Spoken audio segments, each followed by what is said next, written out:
Mga boss, pinakita ko na sa inyo. Ito yung 7 lining 6 plates conversion kit para ay Barako 1, 2, and 3. So sa mga nagtatanong, ang ginamit na clutch hub dyan, conversion mga boss yan ha. Hindi yan yung stock original. Kinonvert natin para magkasya yung 7 linings at saka 6 plates. So yon, kung gusto nyo mag-order, meron tayo nyan. Meron din ako mga boss nito, 5 springs, 7 linings, 6 plates.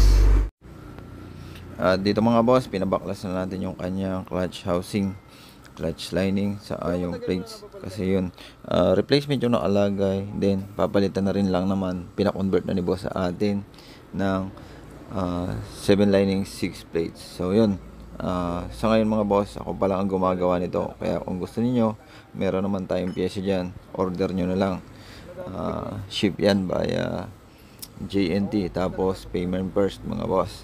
So itong si boss, yung mga boss taga ano yan, taga 13 Martires Cavite. So dito papalitan na rin to ng timing chain kasi maluwag na, ingay na no? Isa nga pala sa sinisira ng nagpuputik na clutch lining ay timing chain. Kaya yung timing chain nito papalitan na, tapos isasabay na ring i-rebits itong kanyang clutch housing kasi makalug na. So ito mga boss, binaklas natin yung clutch housing, tapos binatak natin yung springs, tapos i-rebits na lang ng panibago. So yan, ganyan lang ang pagre-rebits ng clutch housing ni Barako. Kung may mga gamit kayo dyan, pwede nyo i-DIY. Then okay na. Sa paggagawa naman yan, gusto nyo machine shop, ayos din. Mas maganda kung machine shop kasi kompleto sila sa gamit doon.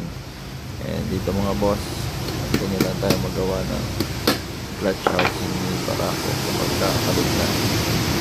And kasunod dito mga boss, yun nga, papakita ko sa inyo kung paano ginawa yung 7 lining 6 plate. So nagpalit tayo ng clutch hub mga boss. Ayan, yung clutch hub nya.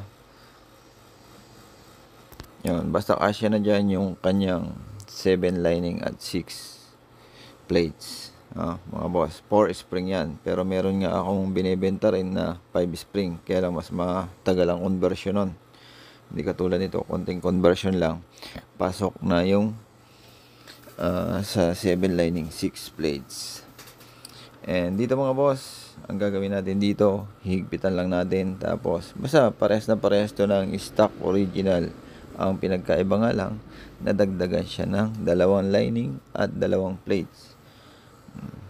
Yun, nahigpitan na natin.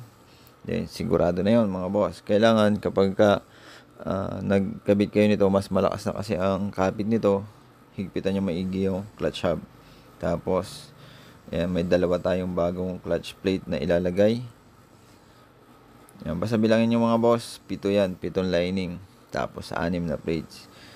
Doon sa ibang mga nagme-message sa akin, kung anong epekto, malaking pagkaiba doon sa stock mga boss. Yung kapit niya, mas marami talaga sa mga experience, sa mahabang experience sa mga Barako mga boss, malaki ang pagkakaiba niyan.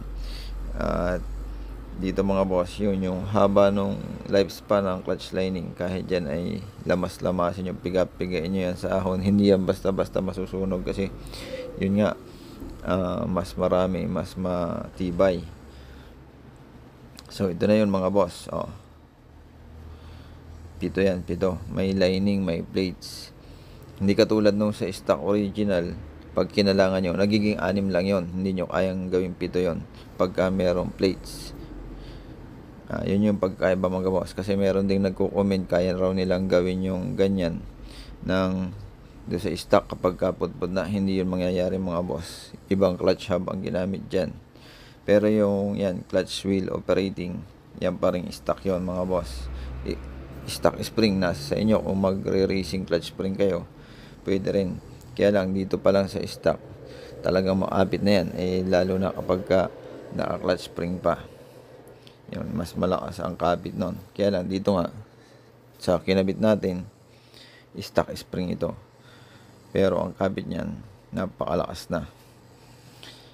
Pag bitaw mo, yun, talagang sobrang kabit. Kasi yun nga, iba ang malaki ang pagkaiba nung nadagdagan mo ng dalawang lining, dalawang plates kumpara dun sa stock original. Kahit sabihin dati yung iba maglagay ng washer, yung lock washer mga boss, pwede yun. Tapos magdagdag ng plates, magdagdag ng lining, pero iba pa rin ito.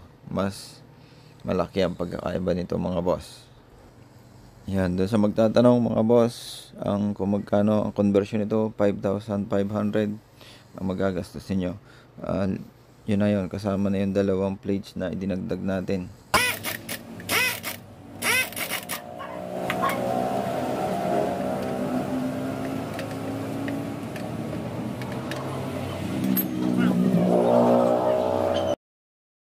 So yun, nahigpitan na. O ganun lang, parehas lang ang paggawa niyan mga boss sa stock original. Nadagdagan nga lang. Wala namang iba mga boss. Napakadali lang. Kaya kung gusto niyo mag-order nga, message niyo ako rito. Tapos meron din tayo sa Facebook account natin, yung personal account. Meron tayo doon mga boss. Syempre, yun ang pagkakaiba niyan lalo sa mga ahon. Yun, mabibigat ang karga. Doon yan maganda mga boss. Kasi si Barao o sa Trapican, isa pa rin yan yung pisil-pisil nawawala. Yan, magkaiba yan mga boss. Yun ang pagkakaiba niyan. Hindi yan basta-basta nauubos.